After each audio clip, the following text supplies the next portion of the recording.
Bismillahirrahmanirrahim. Alhamdulillah wassalatu wassalamu ala Rasulillahil amin wa ala alihi wa sahbihi ajma'in, amma ba'd. Rasulullah sallallahu alaihi wasallam telah mendamaikan kaumnya yang hampir saja berperang pada saat mereka berselisih tentang pemindahan Al-Hajarul Aswad, siapa yang memindahkannya ke tempatnya semula. Ketika mereka merenovasi Ka'bah, kemudian Al-Hajarul Aswad dipisahkan dari tempatnya yang semula, kemudian pada saat akan mengembalikan ke tempat asalnya, maka di sini para pembesar Quraisy, orang-orang kafir,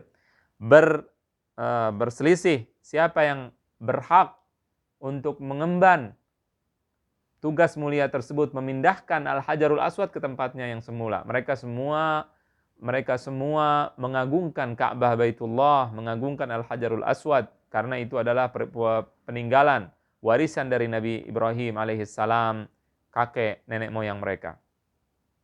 Namun berkat kebijaksanaan Nabi SAW, maka beliau mengajak seluruh tokoh Quraisy yang ikut merenovasi Ka'bah untuk memindahkan Al-Hajarul Aswad ke tempatnya yang semula. Maka di sini Rasulullah SAW melakukan suatu tindakan yang bijaksana, tindakan yang diridhai, yang disenangi oleh semua pihak pada saat itu. Rasulullah SAW setelah kejadian itu semakin dicintai oleh masyarakat Makkah, semakin dimuliakan, dihormati oleh seluruh tokoh-tokoh Quraisy, oleh orang-orang Makkah Al-Mukarramah. Dan beliau dijuluki dengan As-Sadiqu Al-Amin, yaitu yang jujur dan yang terpercaya.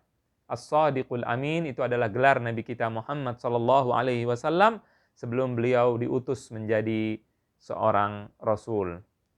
Jadi musuh-musuh beliau yang kemudian akan menjadi musuh karena ia menyerukan mereka untuk meninggalkan ibadah kepada berhala, musuh-musuh Nabi SAW telah menjulukinya dengan julukan yang sangat mulia, yaitu As-Sadiqu, yang jujur, Al-Amin, yang terpercaya. Orang-orang Orientalis adalah orang Barat yang mempelajari keislaman, yang mempelajari ilmu-ilmu keislaman, yang mempelajari ajaran-ajaran Islam atau sejarah Islam, dengan tujuan tentunya sebagian mereka dengan tujuan jelek untuk merusak ajaran Islam dari dalam. Karena mereka telah berperang melawan agama Islam selama berabad-abad dan tidak pernah menang. Namun ketika mereka merubah cara memerangi umat Islam, karena kalau memerangi umat Islam dengan cara militer, mereka selalu gagal. Perang salib selalu dimenangkan oleh orang Islam. Terakhir perang salib yang terakhir di Afghanistan, di Irak, mereka tidak mampu untuk melawan umat Islam dengan fisik. Selama umat Islam berpegang teguh dengan Al-Quran dan Sunnah Nabi SAW, ajaran Rasulullah SAW, maka mereka tidak bisa dikalahkan. Mereka diusir dari seluruh negara Islam. Di Indonesia tentara salib, tentara Kristen Belanda diusir dari Indonesia. Tentara Prancis, tentara Inggris diusir dari Jazirah Arab, diusir dari Mesir, diusir dari Maroko, diusir dari Libya, diusir dari Aljazair. Tentara Italia pun sama, diusir dari Libya, dan seterusnya. Maka mereka merubah cara untuk memerangi umat Islam.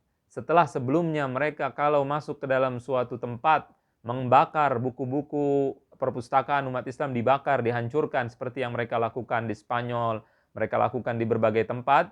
Namun pada akhirnya mereka mulai berpikir dan mencari jalan untuk memerangi umat Islam, yaitu dengan cara merusak Islam dari dalam.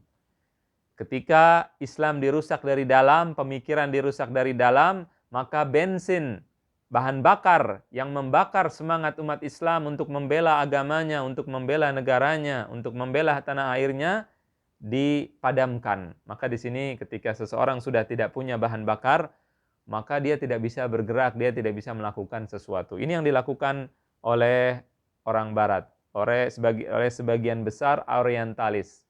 Jadi tidak semua Orientalis itu anti-Islam, tapi sebagian besar mereka anti-Islam. Dan tentunya mereka merubah-rubah hal-hal yang ada di dalam sejarah pemahaman-pemahaman umat Islam yang dipahami dari zaman dahulu sampai sekarang, mereka rubah pemahaman tersebut. Tentunya dengan cara-cara yang sangat licik. Di antara hal yang disebarkan oleh orientalis barat adalah mereka mengatakan bahwa gelar Al-Amin itu bukan karena Nabi Shallallahu Alaihi Wasallam terpercaya, bukan. Tapi karena ibunya Nabi bernama Aminah. Aminah, Amin. Maka Nabi digelarkan dengan gelar Al-Amin yang terpercaya, padahal bukan karena beliau terpercaya, tapi karena ibunya bernama Aminah. Ini perkataan mereka. Dan tentunya jelas tidak ada nyambung-nyambungnya sama sekali. Karena kalau kita punya ibu namanya Aminah, punya ibu namanya Zainab, punya ibu namanya Fatimah, punya ibu nama siapapun, apa hubungannya dengan anaknya, kemudian dia dijuluki dengan julukan ibunya? Tidak ada hubungannya. Dan Rasulullah Shallallahu Alaihi Wasallam juga bukan hanya digelari dengan gelar Al-Amin, terpercaya, kemudian kehidupannya tidak dipercaya oleh masyarakat Quraisy, tidak. Akan tetapi di dalam semua riwayat, di dalam semua pengakuan orang-orang kafir Quraisy, beliau adalah orang yang jujur dan beliau adalah orang yang terpercaya. Jadi orang-orang orientalis itu kerjaannya begitu. Kalau ada sesuatu yang bisa mereka rubah-rubah, mereka rubah. Bagaimanapun caranya tidak peduli. Tidak dengan cara yang ilmiah. Dan oleh karena itu maka banyak orang Islam yang belajar agama ke Amerika, belajar agama ke Inggris, Allahu a'lam apa yang mereka kerjakan di sana. Sehingga mereka belajar agama, mereka mempelajari sirah Nabi SAW, tapi setelah mereka rubah-rubah. Atau banyak orang Islam yang mengaku Islam, kemudian mereka mempelajari agama ini lewat orang kafir yang membenci Islam. Sehingga apa yang terjadi? Pemahaman mereka berubah.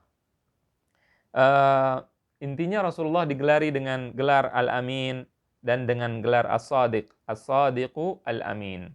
Nah, ini adalah waktu menjelang beliau Shallallahu Alaihi Wasallam diangkat dan diutus menjadi Rasulullah Shallallahu Alaihi Wasallam.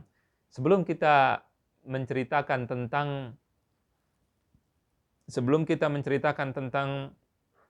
wahyu pertama yang diturunkan kepada Nabi kita Muhammad Shallallahu Alaihi Wasallam, saya ingin jelaskan bahwa orang-orang kafir Quraisy mereka menyembah berbagai macam berhala. Mereka menyembah patung-patung yang mereka buat sendiri, kemudian mereka sembah. Kemudian setelah mereka sembah, mereka mengagungkannya, mereka membesarkannya, dan menjadikannya sebagai Tuhan-Tuhan sesembahan mereka. Dan tadinya orang Quraisy ini tidak menyembah berhala, tidak menyembah patung. Mereka ini tadinya menyembah Allah Subhanahu wa Ta'ala. Mereka mengetahui bahwasannya Tuhan yang berhak disembah adalah Allah Subhanahu wa Ta'ala. Namun ketika ada salah seorang yang bernama Amr ibn Luhai, dan Amr ibn Luhai adalah orang dari Bani Khuza'ah, dari orang yang menjajah Mekah Al-Mukarramah. Karena Mekah dulu adalah milik daripada ibunya Nabi Ibrahim, Hajar, dan juga ibunya Nabi Ismail, dan juga Nabi Ismail alaihissalam kemudian didatangi oleh Bani Jurhum atau kabilah Jurhum, dan kabilah Jurhum itu kemudian menempati Mekah Al-Mukarramah. Kemudian Nabi Ismail menikah dengan salah satu putri mereka dan mereka adalah penduduk asli Mekah. Nah, kemudian datang kelompok atau kabilah yang memerangi orang Mekah di situ, sehingga keturunan Nabi Ibrahim dan Ismail tidak lagi menguasai Mekah. Diperangi oleh Amr bin Luhai dari kabilah Khuza'ah, dan Amr bin Luhai ini adalah orang yang pertama kali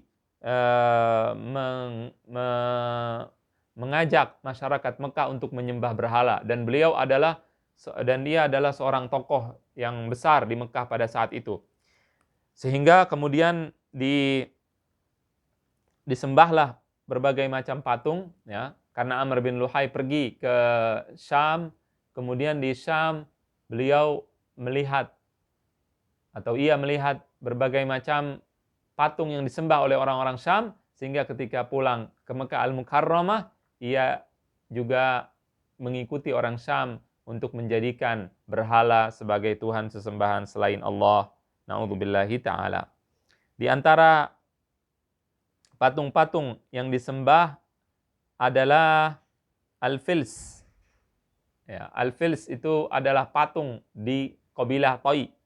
Kabilah di Jazirah Arab ada kabilah namanya kabilah Thai, menyembah patung mereka yang bernama Thai, dan ini dihancurkan oleh Sayyidina Ali ibni Abi Thalib. Kemudian juga ada yang bernama patung Isaf dan Nailah. Isaf dan Nailah, Allahu a'lam, itu disembah oleh Khuza'ah, yang tadi saya katakan dari kabilahnya Amr bin Luhai, dari Khuza'ah. Isaf dan Nailah ini dikatakan mereka adalah dua orang yang berzina di Ka'bah, kemudian mereka dirubah menjadi batu. Itu perkataan dalam sejarah, tapi Allahu a'lam. Intinya adalah setelah mereka menjadi batu, dua orang tersebut disembah di Ka'bah. Atau mungkin juga bukan karena mereka dirubah jadi batu, tapi mereka dibuat patung yang serupa dengan mereka kemudian disembah. Kemudian juga ada lagi patung yang bernama Manah, yang disebut dengan Manah. Ini patung ini Kak, patung Manat, disebutkan juga di dalam Al-Quran. Patung ini adalah patung yang dihormati oleh seluruh penduduk Arab. Ya, patung ini dihormati juga oleh Aus dan Khazraj. Allah berfirman, "Wa manatats tsalitsatal ukhra." Ya, jadi patung ini adalah patung yang diagungkan oleh masyarakat Arab pada saat itu. Kemudian ada juga Al-Lat. Al-Lat adalah bentuk perempuan. Kalimat Al-Lat adalah bentuk perempuan dari kalimat Allah. Ini adalah patung juga yang diagungkan di Taif. Ya, Allah Subhanahu wa taala berfirman dalam Al-Qur'an, "Afara'aitumul Lata wal Uzza." Afara'aitumul Lata wal Uzza? Apakah kalian melihat Lat wal Uzza? Jadi di sini juga patung ini juga dibesarkan, diagungkan oleh masyarakat At-Taif, dan kemudian setelah itu dihancurkan oleh Al-Mughirah bin Syu'bah ketika penduduk Taif dari Banu Thaqif, dari kabilah Thaqif beriman. Dihancurkan oleh Al-Mughirah bin Syu'bah dan dibakar dengan api. Kemudian setelah itu ada juga Al-Uzza. Al-Uzza adalah patung yang artinya Al-Uzza itu bentuk perempuan dari kata Al-Az, yang artinya adalah Al-Aziz atau yang mulia. Dan ini merupakan patung yang paling besar di suku Quraisy yang selalu mereka kunjungi. Kemudian mereka ibadah di sana, mereka menyembelih hewan di sana, dan seterusnya. Allah berfirman, "Afara'aitumul Lata wal Uzza wa Manata tsalitsatal ukhra." Jadi Lat wal Uzza wal Manat itu adalah patung-patung yang kurang lebih terkenal di masyarakat Arab secara umumnya. Ya, dan juga ada lagi yang patung yang bernama Hubal. Ada patung yang bernama Hubal. Kemudian juga pada saat Rasulullah Shallallahu Alaihi Wasallam, ketika Rasulullah Shallallahu Alaihi Wasallam di perang Uhud, beliau mengatakan atau orang kafir mengatakan u'lu Hubal, Hubal tinggi. Kemudian Rasulullah mengatakan Allahu a'la, Allah yang maha tinggi, dan seterusnya. Au kama qala sallallahu alaihi wasallam. Nah, kemudian setelah itu masyarakat Arab secara umum mereka menyembah Tuhan-Tuhan tersebut secara umum. Ya, bahkan mereka memiliki berbagai macam berhala di sekitar Ka'bah. Ada berhala-berhala yang sangat banyak, ratusan berhala di sekitar Ka'bah. Bahkan sampai diriwayatkan sampai ada 360 berhala kurang lebih yang ada di sekitar Ka'bah. Dan kemudian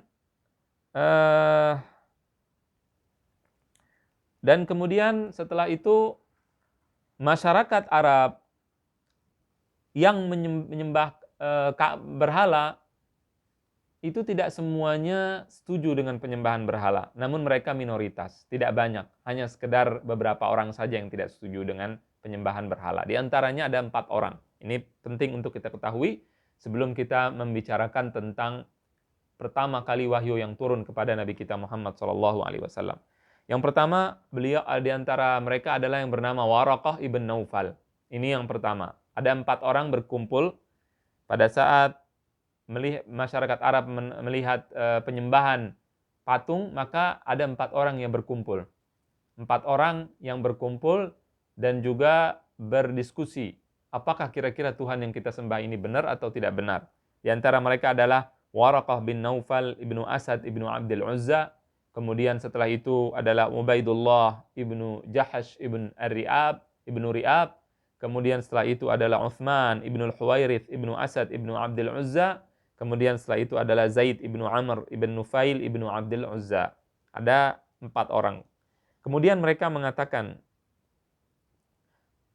mereka saling mengatakan, ta'lamu wallahi ma qaumukum ala syai'in laqad akhta'u dina Ibrahim.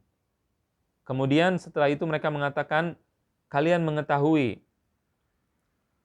atau ta'allamu, belajarilah ya, bahwasannya demi Allah sesungguhnya kaum kalian telah tidak salah dan dalam mengikuti agama Nabi Ibrahim alaihi salam.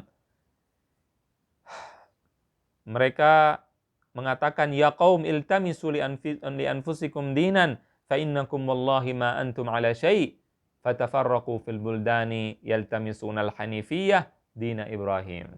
Mereka mengatakan, wahai kaum, carilah agama bagi kalian, agama yang lain, sesungguhnya kalian sekarang tidak berada dalam kebenaran, tidak ada dalam sesuatu yang hak. Kemudian mereka berpencar, mencari kebenaran, mencari agama Nabi Ibrahim alaihissalam. 4 orang tersebut. Ada kemudian Waraqah ibn Naufal, dan beliau adalah keponakan dari Khadijah, atau misan dari Khadijah, sepupu Khadijah. Beliau menjadi seorang Kristen. Dia masuk agama Kristen pada saat itu.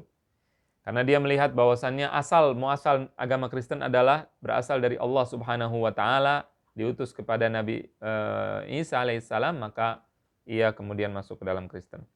Adapun Ubaidullah ibnu Jahash, ada yang kedua Ubaidullah ibnu Jahash. Ia tetap di Mekah, namun kemudian dia masuk Islam ketika dia bertemu Nabi SAW. Namun diriwayatkan Allahu a'lam bahwasannya dia kemudian masuk ke dalam Kristen dan murtad dan mati dalam keadaan kafir. Na'udzubillah. Kemudian yang berikutnya adalah Uthman ibnul Huwairith. Beliau berjalan mencari agama yang benar, kemudian akhirnya ia masuk ke dalam Kristen. Ya, dan juga dia pergi ke Romawi dan menjadi orang yang dekat dengan Kaisar Romawi pada saat itu. Yang terakhir adalah Zaid ibn Amr ibn Nufail. Tidak masuk ke dalam agama apapun. Dia datang dan mencari kebenaran di semua tempat. Dia berjalan ke Syam, dia berjalan ke tempat lainnya sambil bertanya, siapa orang yang paling berilmu di muka bumi? Dia datangi mereka semua. Kemudian setelah itu dia menimba ilmu dengan orang-orang yang paling berilmu. Namun Zaid ibn Amr tidak cocok dengan mereka semua. Tidak cocok dengan agama Kristen, tidak cocok dengan agama Yahudi. Dia melihat ada hal-hal yang sesat yang mereka lakukan. Dia ingin menjauhi kesyirikan, mereka melakukan kesyirikan. Makanya Zaid ibn Amr ibn Naufal tidak masuk dalam agama Yahudi, tidak masuk dalam agama Kristen. Dan tetap dalam agamanya, dalam keyakinannya menyembah Allah Ta'ala. Dan dia mengatakan, ya Allah, aku berusaha untuk menyembahmu tapi aku tidak tahu bagaimana caranya. Maka Zaid ibn Amr ibn Nufail dikatakan oleh Nabi SAW, beliau akan diutus sendirian nanti pada hari kiamat sebagai umat sendirian. Dia adalah seorang muslim karena dia tidak mensyirikkan atau menyekutukan Allah Subhanahu wa taala.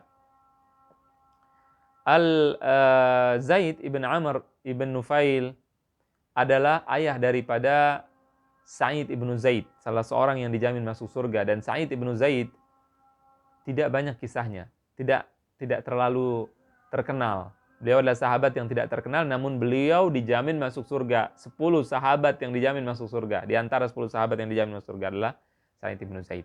Ayahnya adalah Zaid ini, yang tidak musyrik. Kemudian saudaranya Sa'id, anaknya Zaid juga, adalah Atikah bintu Zaid. Atikah adalah seorang wanita yang dijuluki dengan istrinya para syuhada. Beliau menikah dengan beliau menikah dengan Abdullah bin Abi Bakar, kemudian menikah dengan Umar bin Khattab, kemudian menikah dengan Az-Zubair bin Al-Awwam, kemudian menikah dengan Al-Husain ibnu Abi Talib.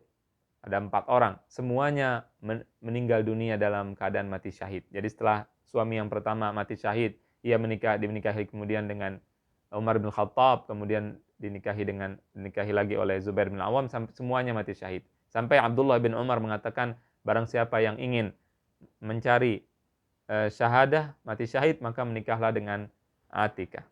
Dan ini adalah ini menunjukkan ketika seorang ayah baik, soleh, maka anak-anaknya pun akan diberikan kesolehan oleh Allah Subhanahu wa taala. Allahu a'lam. Ini adalah muqaddimah sebelum kita membahas tentang turunnya wahyu yang pertama kepada Nabi kita Muhammad sallallahu alaihi wasallam. Demikian, wassalamualaikum warahmatullahi wabarakatuh.